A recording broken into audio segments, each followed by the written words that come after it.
16 पुत्र भाव का प्रभाव 1-3। हे ब्राह्मण, अब मैं तुम्हें पुत्र भाव से संबंधित प्रभाव बताता हूं।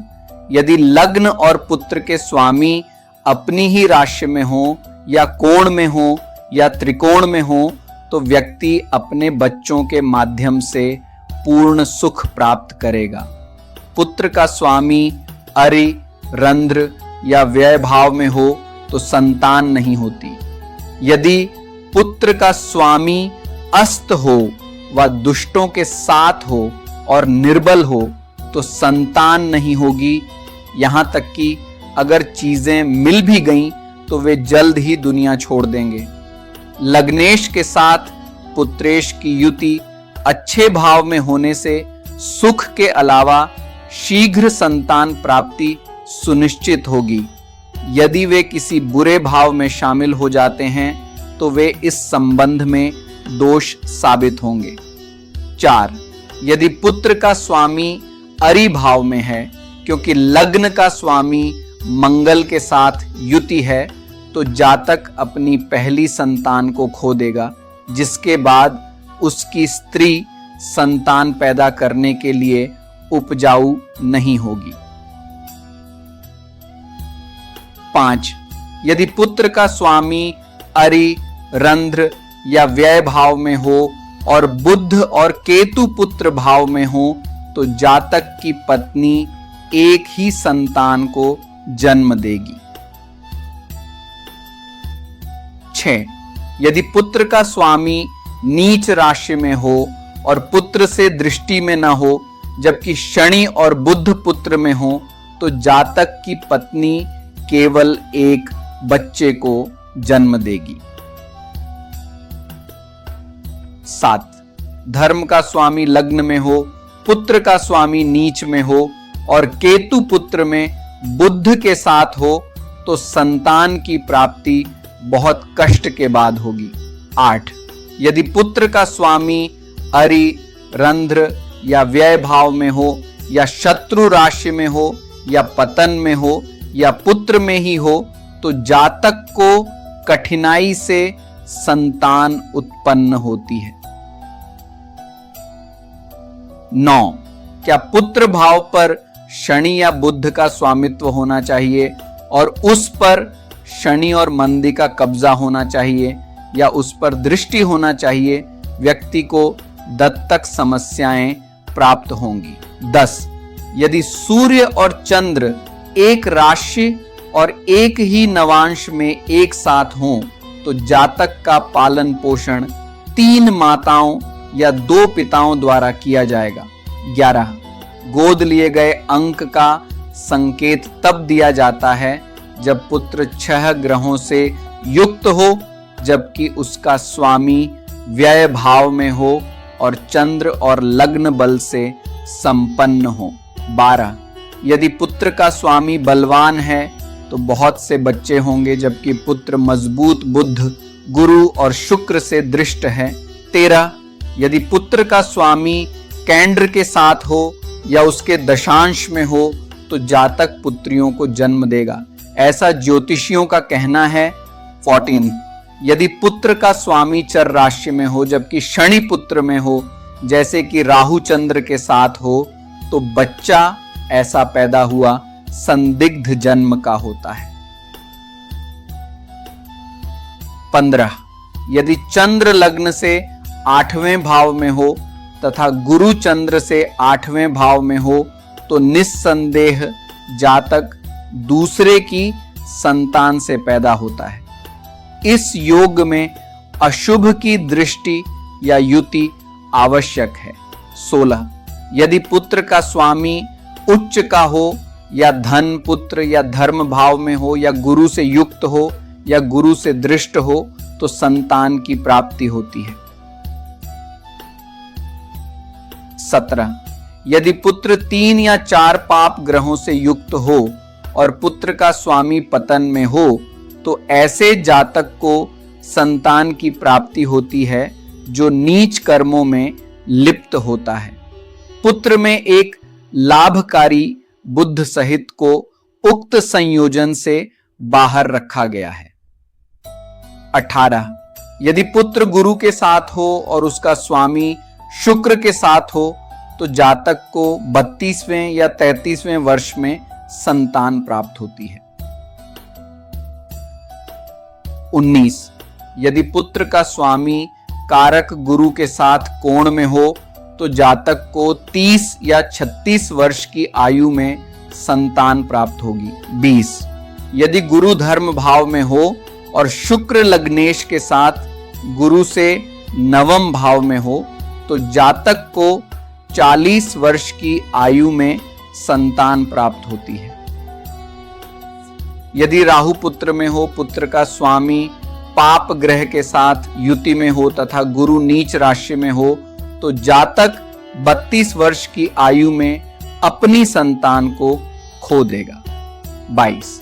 यदि गुरु से पंचम में कोई पाप ग्रह हो तथा लग्न से पंचम में कोई पाप ग्रह हो तो 33 अव 36 वर्ष की आयु में संतान हानि होती है। 23।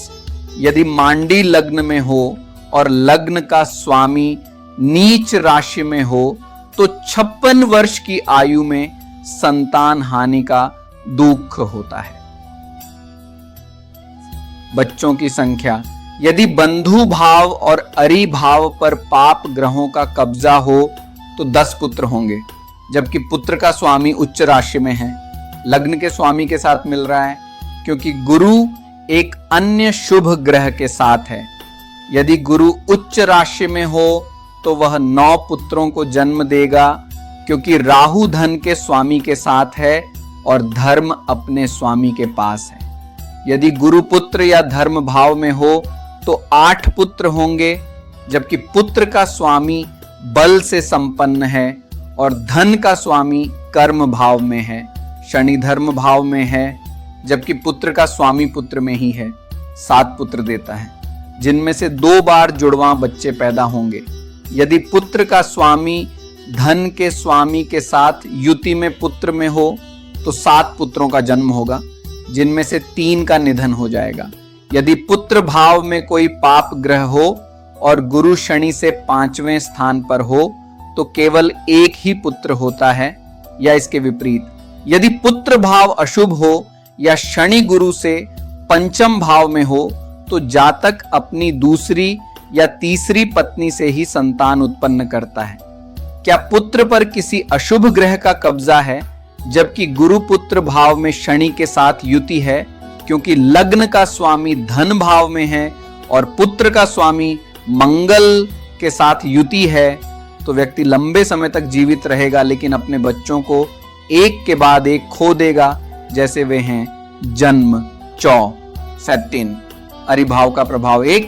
हे ब्राह्मण, अरिभाव से उत्पन्न होने वाले प्रभाव निम्नलिखित हैं जो रोग, अल्सर आदि से संबंधित हैं, इसे ध्यान से सुने। 2. अल्सर चोट।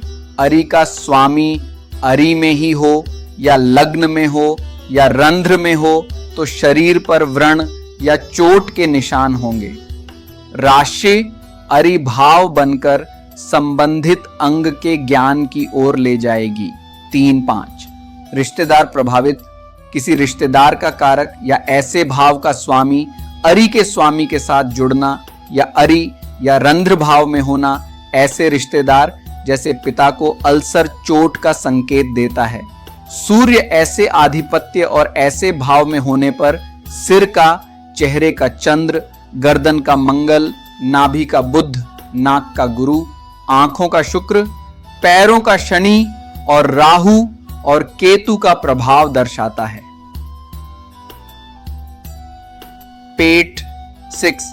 चेहरे के रोग।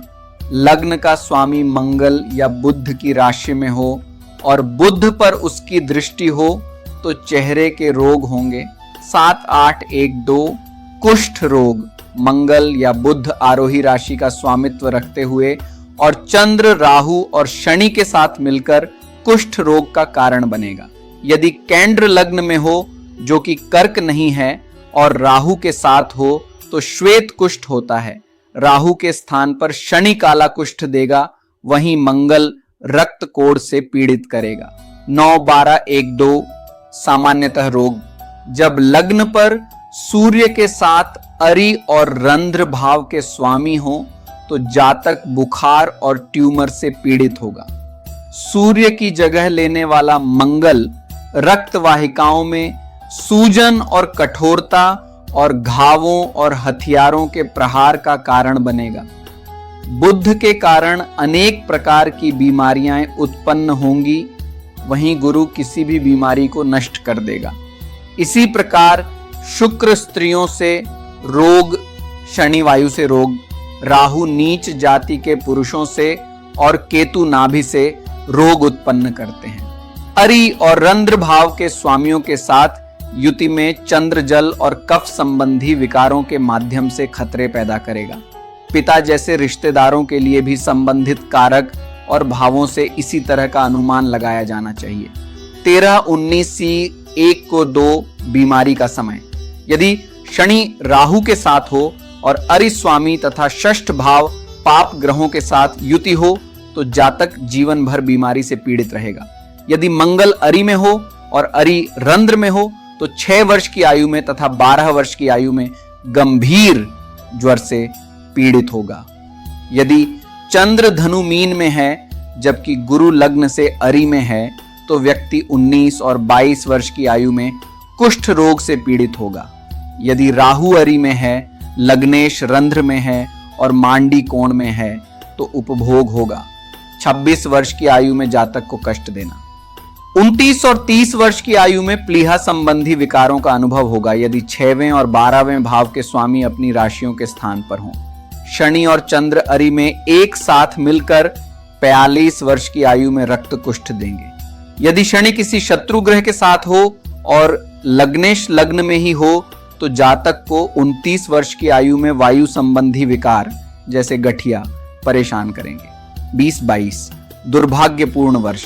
यदि केंद्र की अरि स्वामी के साथ युति हो जबकि 8वां स्वामी अरि में हो और 12वां स्वामी लग्न में हो तो जातक को 8 वर्ष की आयु में जानवरों से परेशानी होगी।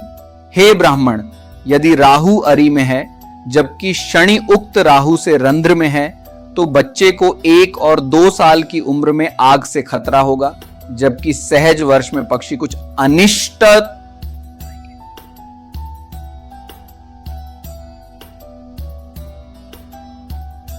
दुर्भाग्यपूर्ण वर्ष जारी।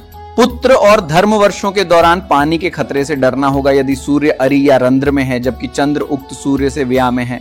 रंध्र में शनि, युवती में मंगल होने से सभी कर्म वर्ष और आयु के 30वें वर्ष में चेचक का कारण बनते हैं। यदि अष्टमेश रंध्र भाव से किसी कोण त्रिकोण में राहु से युक्त हो और नवांश में रंध्र में हो तो जातक 18वें वर्ष और 22वें वर्ष के दौरान रक्त वाहिकाओं की सूजन, मूत्र विकार आदि से परेशान रहेगा।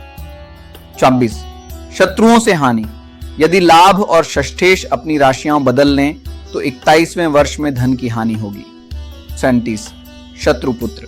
यदि पुत्र भगवान अरि में हो और अरि भगवान गुरु के साथ हो तो उसके अपने ही पुत्र उसके शत्रु होंगे, साथ ही वह स्वामी लग्न में हो। 28 कुत्तों से डर। यदि लग्नेश और षष्ठेश एक दूसरे में हो तो 10वें और 19वें वर्ष में कुत्तों से भय रहेगा।